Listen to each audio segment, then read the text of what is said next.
Artificial intelligence ख़तरनाक है। किस सेंस में? अभी हाल ही में हमें पता चला कि ओपन एआई का एक मॉडल है, उसने हगिंग फेस नामी एक और कंपनी को उसने हैक कर लिया और ख़ुद ब खुद कर लिया। आर्टिफिशियल इंटेलिजेंस इतनी ज़्यादा तरक्की कर गई है कि उसके जो मॉडल्स हैं वो खुद अपने तौर पे सिस्टम में से निकल के उनको जो उनको माहौल प्रोवाइड किया जाता है उसमें से निकल के जाके अब दूसरी जगहों पे चीज़ों को हैक करना शुरू हो गए हैं।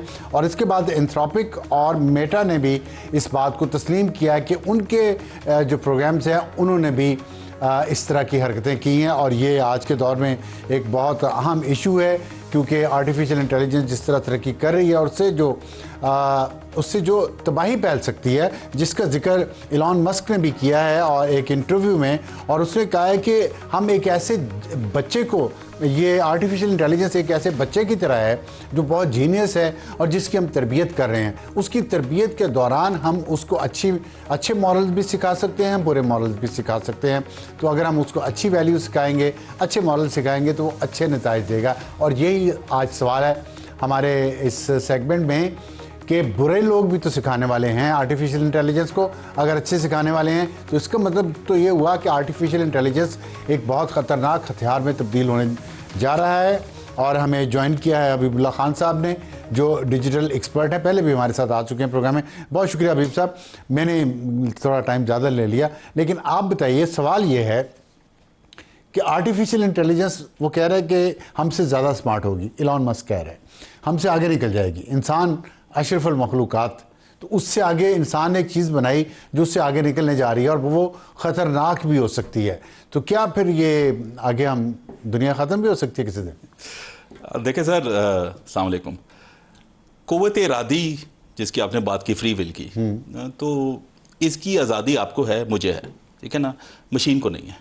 ठीक है जी, मशीन जो ये बहुत समझदार है और बहुत आगे निकल रही है, इसको आप कंप्यूटेशनल पावर कहेंगे, यानी कि वो डेटा उसको आप देते हैं, वो उसको प्रोसेस करके एक जवाब निकाल देती है। ठीक है, लेकिन इसको वैल्यूज़, जजमेंट, इसकी हदें क्या हैं, ये तो आपने सिखानी है ना। तो अगर हम उसे गलत सिखा देंगे आप तो लोग सिखाएंगे तो सही। बिल्कुल आप इसकी बात करते हैं, आपके ख्याल से पाकिस्तान पे हर रोज़ साइबर अटैक नहीं हो रहे जो एआई की वजह से हो रहे हैं? हर रोज़ हो रहे हैं, हज़ारों हो रहे हैं। ये तो होता रहेगा, आपको डिफेंड करते हैं, ये आर्म्स रेस चलती रहेगी। लेकिन जब आप इस मॉडल की बात करते हैं जो इसने हगिंग फेस को हैक किया, वो सब कुछ किया, इसके पीछे एक्चुअली मसला ये है कि मसला नहीं है, अमेरिका ने थोड़ी सी गार्ड रेल्स रखी हुई हैं। उन गार्ड रेल्स की वजह से हगिंग फेस अपने आप को डिफेंड नहीं कर सकी, क्योंकि अगर आप उसको इतना ताकतवर बनाने के डिफेंड करने में, तो अटैक के लिए भी इस्तेमाल हो सकती है।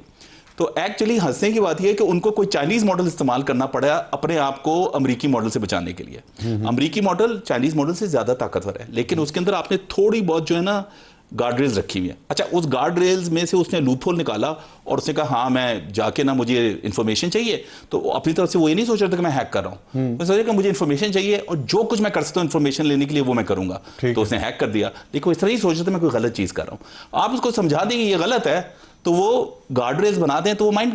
लेकिन कोई ऐसा भी तो हो सकता है ना जो उसे समझाए कि आपने गार्ड रेल में से भी कैसे निकलना है। कोई उसको इस तरह की प्रोग्रामिंग भी कर सकते हैं। तो कोई ऐसे ही है जैसे एटम जब तोड़ा गया पहली दफ़ा तो उससे एक एनर्जी पैदा हुई, बिल्कुल, जिससे बिजली भी बनाई और एटम बम भी बनाया। बिल्कुल। तो अब आर्टिफिशियल इंटेलिजेंस भी ऐसे ही है, ये नया एटम बम है। इंसानी तारीख में आर्टिफिशियल इंटेलिजेंस से ताकतवर कोई चीज़ अभी तक नहीं पैदा हुई। अभी तक कोई एटम, कोई कुछ इसके मुकाबले में कुछ नहीं। ठीक है, तो इसका मतलब है कि दोनों तरफ, हाँ, आपको पकड़ना इस तरफ से पड़ेगा कि आपको हर चीज़ में ना एक इंसान रखना पड़ेगा, कि यानी कि जो भी कोई एआई करे ना, 2-3 आपको बस असूल बनाने पड़ेंगे कि यार जो भी तुम करो वो ऑडिटेबल होना चाहिए, जो भी तुम करो उसके वो इन रूल्स में होना चाहिए जो हम तुम्हें बताएंगे, और हर चीज के अंदर जो कोई कॉन्सिक्वेंशियल डिसीजन होगी ना उसकी आप एक लिस्ट दे देंगे, कहेंगे इसमें इंसान इस्तेमाल होगा, तुम्हें इंसान से पूछना पड़ेगा। ठीक है, तो ये एक आपको एक फ्रेमवर्क बनाना पड़ेगा और इसके बगैर आप नहीं कर सकते। आपको समझ है एक मुल्क को या पूरी दुनिया को? ये बड़ा अच्छा सवाल है सर। या हर लेवल पे बनाना पड़ेगा, आपको अपने लिए पर्सनली भी बनाना पड़ेगा, क्योंकि वो आपके बारे में सब कुछ जान जाएगा है। हर कंपनी को बनाना पड़ेगा, हर मुल्क को बनाना पड़ेगा, और फिर मुल्कों को मिलकर भी ये बनाना पड़ेगा। तो ये 4 सतह पे होगा। आर्टिफिशियल इंटेलिजेंस के लिए एक अलग से अक़वाम मुत्तहिदा बनेगी? अक़वाम मुत्तहिदा तो नहीं बनेगी, लेकिन मैंने पहले भी आपको जो अर्ज किया था पहले आपके सेशन में, इस वक्त 2 कौमें बनने जा रही हैं। एक वो कंट्रीज जिनके पास ये डेटा सेंटर लग गए हैं, जिनके पास ये मॉडल बन रहे हैं, और एक वो कंट्रीज जो उनको फॉलो करेंगी। ठीक है जी, अगर उन्होंने असूल बना दिए कि ये असूल हैं तो फिर आप रह जाएंगे। वही जैसे पहले हमने जैसे न्यूक्लियर पावर की बात कर लेते हैं कि 5 मुल्कों ने बना दिया कि हम न्यूक्लियर पावर्स हैं, यूनाइटेड नेशन में भी हमारे पास न्यूक्लियर बॉम्ब्स हैं। तो और वीटो पावर है। इसी तरह वो पहले चले गए और उन्होंने रूल बना दिया बाकी मुल्क अब न्यूक्लियर वेपन्स नहीं बना सकते। क्या इसी तरह का आप कह रहे हैं कि डेटा सेंटर का भी इसमें आपको बस करना ये है कि हर नेशन की आवाज जो है ना हो, क्या हर नेशन अपनी आवाज बीच में डाल सके और कहे कि जी हमारी ये जरूरियात हैं, क्योंकि जो ग्लोबल साउथ है, जो नेशन जो पीछे रह गई है और जो आगे वेस्टर्न नेशन है, उनके एम्स डिफरेंट है। ये तो आइडियल बात कर रहे हैं, ऐसे होगा तो नहीं, लेकिन हर चीज में होता है ना। आप माजी में तो नहीं हुआ। अब न्यूक्लियर पावर की अगर हम बात कर रहे हैं तो वो तो पाकिस्तान जबरदस्ती बन गया, इंडिया भी बन गया, उसके अलावा तो नहीं बन सके ना कोई। उसके अलावा कोई नहीं, बिल्कुल आप सही कह रहे हैं। तो इसका मतलब है कोई रेजीम थी ना जिसने इसको कंट्रोल किया। मिसाइल्स के लिए भी एक रेजीम है, आपको एआई के लिए इसी तरह की एक रेजीम बनानी पड़ेगी, और फिर उसमें ग्लोबल साउथ फिर पीछे रह जाएगा। यही तो मैं कह रहा हूं कि इस मरतबा आपको ये, क्योंकि मार्केट जो है ना इस वक्त ग्रोथ दुनिया में कहां से आ रही है, ग्लोबल साउथ से, इमर्जिंग मार्केट से ही आ रही है। तो इन मार्केट के पास ताकत है, तो ये सब अगर मिल जाएं तो कहें कि जी हमारी बात भी सुनी जाए तो वो सुनी जाएगी। नहीं, पहले तो नहीं सुनी गई। अगर जो आप माजी के देखते, अभी आप कैसे इस दफा डिफरेंट कैसे होगा कि अमेरिका और चीन जो है वो आगे हैं सबसे, बाकी ममालिक की वो क्यों सुनेंगे?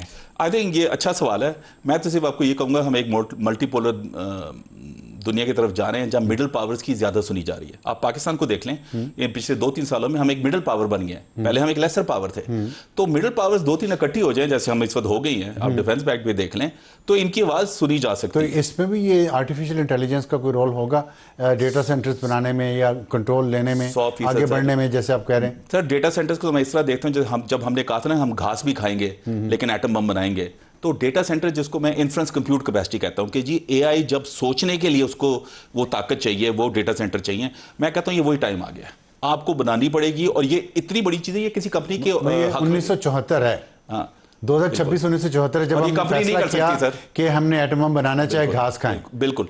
और तो ये कोई एटम, ये आपने कहा उससे भी बड़ी ये ताकत है, उससे भी बड़ी ताकत है, डेटा सेंटर्स बनाने पड़ेंगे। बिल्कुल। और मैं आपको कह रहा हूं कि ये एक कंपनी नहीं कर सकती, ये गवर्नमेंट को, जैसे अमेरिका में मैनहट्टन प्रोजेक्ट नहीं बनाया था एटम बम बनाने के लिए, उसी तरह, और जैसे हमने कोहोटा में कहा था कि ये हम एटम बम बनाएंगे, उसी तरह की एफर्ट गवर्नमेंट को करनी पड़ेगी।